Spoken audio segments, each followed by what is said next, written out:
Lors du premier épisode, la mamounette répondait aux questionnements de son abonné chéri et de son mari qui vient juste de se faire opérer d'un bypass il y a un mois. Il avait notamment la problématique de manger trop vite. Je lui ai expliqué qu'il fallait manger plus lentement. Vous trouverez les détails dans la première vidéo, bien entendu. Je lui expliquais aussi, je lui donnais une recette de bouillon à l'asiatique du feu de Dieu. Là pareil, vous m'en direz des nouvelles après avoir regardé la première partie de cette aventure formidable qu'est le bypass.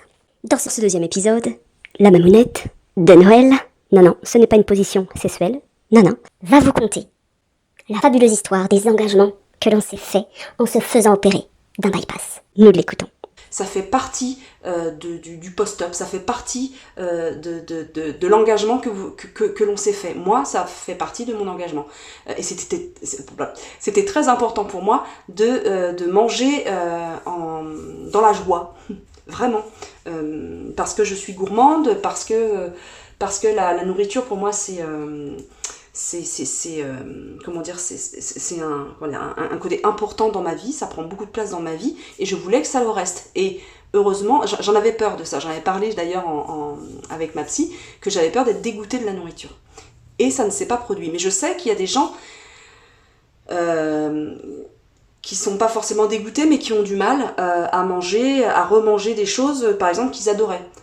Moi, par exemple, dans les premiers temps, je ne pouvais pas avaler du café. C'était impossible pour moi, alors que j'adore le café, j'adore le goût du café, j'adore ça. Et ben, au départ, c'était impossible pour moi. Les pâtes, je ne mange quasiment plus de pâtes, parce que mon estomac le tolère mal. Et après, ça devient quand vous êtes... Moi, j'ai été malade 2 grosses fois, j'ai fait 2 gros dumpings avec des pâtes. Je ne mange quasiment plus de pâtes, parce que c'est pas un plaisir. Donc je peux comprendre que l'on soit rassuré avec des repas roudoudou, des repas qui passent bien, des repas qui nous font pas mal, des repas qui nous font bien digérer. Néanmoins, il faut tenter des choses. Il faut réitérer l'expérience, il faut réitérer la réintroduction de ce qui nous fait défaut. Moi, les pâtes, ça n'est pas passé dès que j'ai pu réintroduire les féculents. J'ai arrêté d'en manger, mais j'ai retenté quelques semaines après. C'est un peu plus passé, donc j'en ai mangé quelques fois. Et puis, de nouveau, quelques semaines après, quelques mois après, je ne pouvais plus en manger, j'ai été malade, très malade. J'ai failli aller aux urgences et tout parce que ça ne passait pas. Je ne mange plus de pâtes, ou j'en mange, quand je suis invitée et que y a que ça, je vais manger ça de pâtes. Donc il faut se faire plaisir avec les aliments qu'on aime, mais il faut aussi retester. J'ai toujours eu, moi, à cœur d'être focus sur mes menus, sur la variété de mes menus, ne pas me lasser et de retenter des aliments qui soit ne passaient pas, soit qui me faisaient pas envie, soit que j'avais peur. Il y a des aliments par exemple très croquants, très qui non, j'ai pas envie, ou des trucs comme ça quoi. Mais j'ai réitéré et au fur et à mesure, eh bien, la pyramide alimentaire s'élargit et on arrive au bout de 6 mois à manger, je vais dire, à peu près de tout. À peu près. Voilà. Il y a quelques petites exceptions qu'on mangera jamais parce que, par exemple, moi, les glaces, ce n'est pas un plaisir. C'est pas un plaisir pour mon estomac. C'est un plaisir gustatif, mais je sais que c'est très difficile pour mon estomac de manger des crèmes glacées. Les sorbets, c'est un peu moins compliqué. Mais les crèmes glacées, il faut que je fasse rien après. Parce qu'une fois, j'ai tenté une crème glacée dans un très très chouette endroit, d'ailleurs, en montagne avec mon mari. J'ai mangé une dame blanche, je crois.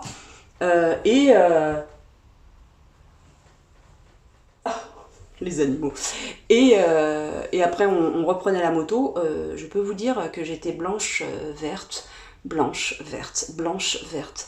J'avais la glace, les 2 boules de glace, elles étaient là. J'étais pas bien. Bon bref, donc depuis, c'est vrai que les glaces, quand j'en achète à la maison, je n'en mange pas parce que c'est psychologique quoi. J'aime le goût, mais c'est tout. Je veux pas risquer d'être malade quoi. Ça sert à rien. Et puis les glaces, c'est pas essentiel dans une alimentation.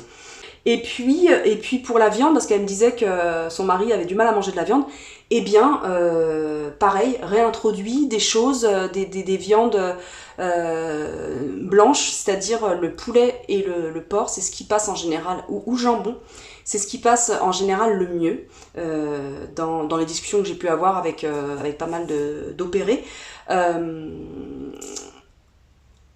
Des viandes les plus moelleuses possibles, donc des viandes de qualité. En effet, si on prend de la viande bas de gamme, franchement, c'est pas terrible.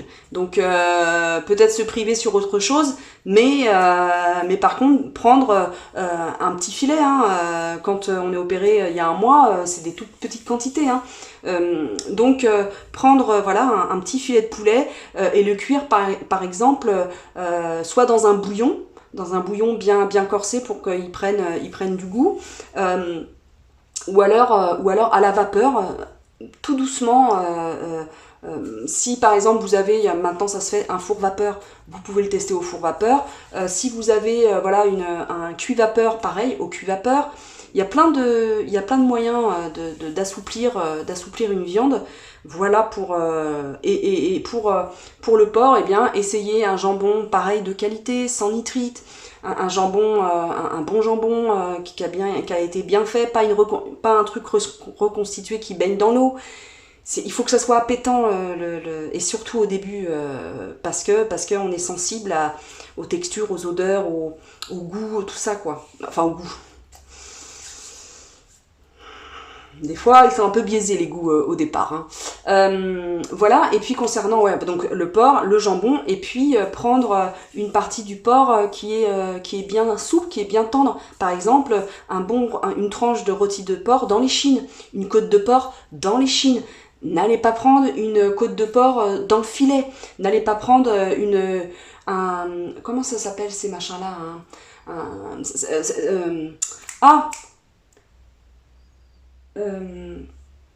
il y a une partie du porc pareil qui est très filandreuse, qui est assez sèche et tout ça. Ne prenez pas ce genre de morceaux. Prenez une petite côte de porc dans l'échine, qui a un peu de gras quand même, qui est moelleuse, qui va cuire dans un peu de matière grasse, un peu comme ça, tout doux, la côte de porc, et coupez-la en tout petits morceaux, et on la mâche bien. Pareil pour le poulet, et on le mâche bien. Et dès que vous pouvez réintroduire les épices, faites-vous plaisir avec les épices. Faites-vous plaisir, il n'y a pas de raison. Faites-vous plaisir avec les sauces tomatées, par exemple. Ça peut... Attention au sel. Et attention aux aigreurs, si vous êtes sensible aux remontées acides. Alors avec un bypass, ça atténue beaucoup les remontées acides. Mais avec les sleeves, c'est un peu... c'est un peu... comment dire, problématique. Donc pareil, prenez de la sauce tomate soit fait maison, soit de bonne qualité, par exemple de la bio, faites-les vous-même l'été, etc. La qualité de la nourriture rentre, je pense, vraiment en ligne de compte aussi. Il faut que ce soit... quand je vous dis il faut, on fait ce qu'on peut, aussi avec le budget qu'on a, j'en suis fort consciente. Avant de se faire opérer, on doit savoir que ça va être aussi un budget important et sur le long cours. C'est-à-dire qu'on est focus sur l'alimentation, sur l'alimentaire et sur la qualité de ce qu'on mange. Moi, je trouve que c'est un des points essentiels. Voilà, peut-être s'acheter moins de vêtements, peut-être, je sais pas moi, s'acheter moins de je sais pas quoi, voilà. Et puis, privilégier les bons morceaux de viande, et en plus... À un mois post-op, on n'en mange pas beaucoup. Même après, on n'a pas besoin d'en manger beaucoup. Je crois que c'est 100 grammes ou 120 grammes. C'est pas beaucoup de viande. Voilà, donc... et important, ayez de la protéine à tous vos repas. S'il vous plaît, protéines. Parce que nous, les opérés, et notamment les bypassés, nous ne stockons pas la protéine. Ou on la stocke beaucoup moins qu'une personne normale. Donc, on mange des protéines tous les jours, à tous les repas. Pensez aux protéines végétales. Là, pareil, c'est un apprentissage pour les cuisiniers, c'est un apprentissage de goût, de texture, de recettes, d'épices, de condiments, d'oignons, d'ail, de bouillon, de recettes, faites-vous plaisir, soyez curieux, allez voir ce qui se fait, allez voir les chaînes véganes pour avoir un panel de protéines qui va vous rassasier, qui va vous enchanter les papilles. Parce que oui, je le répète, on peut se régaler avec du tofu, on peut se régaler avec du 7 ans. 7 ans, c'est du gluten de blé. On peut se régaler avec tout ça, avec des protéines de pois texturées. C'est très protéiné, c'est 60 grammes de protéines pour 100 grammes et c'est très peu cher en plus. Pour votre budget, c'est génial. Donc apprenez à cuisiner les protéines végétales, vous aurez votre rapport en protéines. Il faut faire attention, notamment, enfin quand même avec les protéines végétales, je crois savoir qu'elles s'assimilent moins dans notre corps que les protéines animales. C'est-à-dire qu'il faudra veiller à les manger avec par exemple une légumineuse combinée avec un féculent. Ça va permettre d'avoir tous les acides aminés dans votre portion alimentaire. Donc veillez bien à ça et vous aurez des prises de sang nickel. Nickel. Je suis bavarde, hein. Mais ça me passionne en fait, je me rends compte, ça m'avait manqué, vous ne pouvez pas vous imaginer. Merci à toi de m'avoir posé la question. Elle me dit, dernière observation, elle me dit qu'il a du mal à manger de tout. Je t'ai un peu répondu, je vais détailler un peu ce que j'ai dit avant. La fille, ça fait 27 minutes qu'elle parle. On prend une assiette à dessert, ou une coupelle, peu importe, voilà, ce qui te convient. Dedans, et ça, on le fait pendant quelques mois, et j'aurais envie de dire, pendant pas mal de mois, si tu as du mal à manger de tout, si ton assiette n'a pas l'équilibre. C'est, attention, en fait, en gros, tu auras la moitié de ton assiette de légumes, un quart de féculents et un quart de protéines. Tout ça, ça peut varier, ça dépend de la perte de poids en fait. Ta diététicienne par exemple, elle va regarder tes analyses et elle te dira augmenter un peu les protéines parce que ceci, parce que cela, augmenter. Et du coup tes protéines elles feront le tiers de l'assiette. Et des fois elle te dira faut baisser un peu les féculents parce que ceci, parce que cela, donc tu baisseras un peu les féculents. Ce qui est curieux, c'est que en général ils disent jamais réduisez les légumes. Mais moi, tu vois, par exemple, la diététicienne et la nutritionniste m'avaient dit d'augmenter les protéines parce que je n'étais pas... il y a quelque chose dans ma prise de sang qui faisait que je ne mangeais pas assez de protéines. Et c'est vrai que il faut manger. En fait, l'important, c'est de manger les protéines. Donc, de toujours commencer par une fourchette de protéines. Tu mâches bien, tu poses ta fourchette ou ta petite cuillère, tu attends, tu discutes avec ta femme, avec ton collègue, tu lis un livre si tu es tout seul, tu regardes une vidéo. Oui, je sais, c'est pas bien de regarder nanani, nanana, mais au départ, focus sur le rythme, voilà, et sur la mâche. Et après, les légumes, tac, hop, une bouchée, de 15 à 30 mâches. Tac, après... Tu vois comment tu te sens, il faut toujours s'observer. Toujours, voilà, quand tu peux.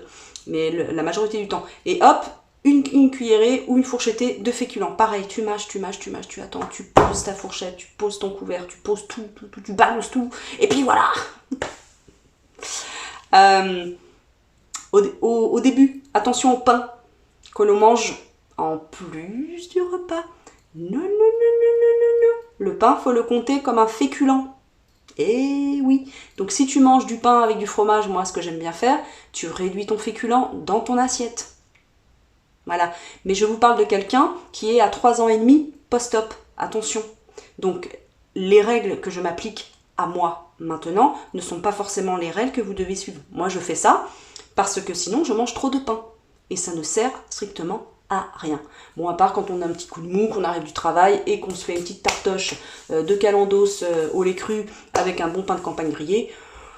Écoutez, voilà. Mais même ça, je le prends en compte. parce que j'ai moins faim le soir. Donc, je prends ça en compte. Ça n'est pas grave de manger un bon goûter, par exemple, ou quand tu arrêtes du boulot, ça n'est pas grave. On a le droit. Voilà, on a le droit. Sauf qu'il ne faut pas manger une quantité que tu as l'habitude de manger au repas. Voilà, c'est pas... Bref, je m'éloigne du sujet. Donc, son mari a du mal à manger tout. Bah, j'ai envie de dire, il faut insister. Mais commence par ce que tu aimes. Commence par ce que tu aimes. Ou alors, fixe-toi des objectifs. C'est-à-dire, tu te dis, bon, alors, les 2 prochains jours, je vais manger le plus varié possible, machin, le moins appétant pour moi, nanani, nanana. Et tu te dis, dans 2 jours, je mangerai mon repas favori, papapi, papapi, qui passe bien, nanana. Ou alors, dans la même assiette, tu mets un petit bout de poulet que tu as du mal à manger, papapi, papapa, et puis le poisson que tu adores. Tu manges les 2. Voilà, en quantité, bien sûr, qui adaptée à ton... où tu en es dans ton post-op. Il faut trouver des petites combines, rien n'est interdit en fait, il faut juste savoir combiner les choses. Une dernière chose sur la viande. La viande que je tolère le moins, c'est la viande rouge. Parce que je pense que la viande rouge a des fibres très très longues. Et mon estomac a du mal avec les fibres très très longues. Et du coup, ce n'est pas du tout appétant pour moi, la viande, même la viande tendre, gna gna gna, non. Je vais préférer manger une côte de porc échine que j'adore, ou un filet de poulet, une cuisse de poulet, ou du poisson, que la viande rouge, bof. Donc, pour manger de tout, mélange ce que tu aimes avec ce que tu aimes moins. Et là, tu arriveras à faire un petit puzzle qui va être appétant, ou alors une petite sauce par exemple que tu aimes bien. Hop, tu la nappes sur le poulet, tu la nappes sur ta petite côte de porc, etc., etc., etc. Fais des essais, n'ayez pas peur de tester. Il va rien vous arriver de grave, hein, de tester. Si vous ne supportez pas et si vraiment ça vous écœure, bah, vous recrachez. Si vraiment c'est plus important, vous ferez un petit dumping. Alors c'est pas agréable, mais bon, c'est pas non plus. À moins que t'en fais tous les 2 jours, là c'est grave. Mais ça peut être grave. Mais autrement, moi une fois il m'est arrivé, j'avais oublié que j'avais déjà salé un plat. Je le ressale. Je prends j'avais faim ce jour-là. Je prends une fourchettée. Ah bah direct j'ai été vomir, mais direct ça a été violent, machin, bah j'ai été vomir et puis voilà, et puis bah ça, et je me suis refait quelque chose, voilà. J'ai beaucoup parlé, non? J'espère que je vous aurai aiguillé avec ce que moi j'applique pour moi, tout simplement, hein. Alors, j'ajouterai en fin de vidéo, hein, que je suis pas un exemple. Si vous me suivez en vlog, je ne suis pas un exemple. Je suis une bonne vivante et j'aime manger. Donc, je me fais plaisir. Voilà. Néanmoins, j'ai toujours une ligne. Une ligne, voilà, qui est là. Je rajoute aussi que je ne me pèse plus depuis des mois maintenant, que je ne me pèse plus. J'ai les pantalons témoins, c'est les pantalons, mes pantalons, dès que j'ai atteint moins 64 kilos, voilà, c'est ces pantalons-là. J'en ai pas changé d'autres. Voilà, et j'en suis très satisfaite. Voilà, donc c'est mes patrons en fait, hein. Si ça m'est arrivé, hein, de voir il y a quelques mois de ça, 6 ou 8 mois, où ça me serre un peu le bidon là, je rentrais dedans, hein, les cuisses et tout, mais bah, j'ai fait ce qu'il fallait. Alors je me suis pas mis à la diète, j'ai varié mon alimentation, j'ai fait attention aux collations, je n'ai pas raté les collations, j'ai varié mes collations, je suis revenue à des collations plus saines, plus équilibrées, mais j'ai continué à manger. Ne vous privez pas de manger surtout, ne faites pas cette erreur, on l'a fait de nombreuses années quand on était au régime. Non, non, non. S'arrêter de manger, ça n'est pas bon pour la santé et pour le moral. C'est la mode du futur qui reprend la main de la mamounette de Noël. J'espère que ces deux vidéos vous ont plu. Moi j'ai pris beaucoup de plaisir à les faire. Je remercie mon abonné adoré et son mari de leur confiance. J'espère que tu trouveras, toi le mari de mon abonné, que tu trouveras des petits tips pour qui répondront à tes interrogations, à tes questionnements et à tes problématiques. Surtout, revenez vers moi, j'ai envie de dire, pour me tenir au courant, soit en commentaire, soit via WhatsApp, etc., etc. Je suis curieuse de savoir si ça t'a permis d'évoluer vers quelque chose de plus simple dans ton alimentation. Je vous dis à très vite. Je vous invite à vous abonner, à commenter, à liker, à partager. Et je vous dis à très vite pour une nouvelle vidéo. Voilà, je vous remercie. Mon beau sapin, roi des forêts, que j'aime ta verdure, quand par l'hiver, bois et guérets sont dépouillés de leurs attraits. Mon beau sapin, roi des forêts, tu gardes ta parure.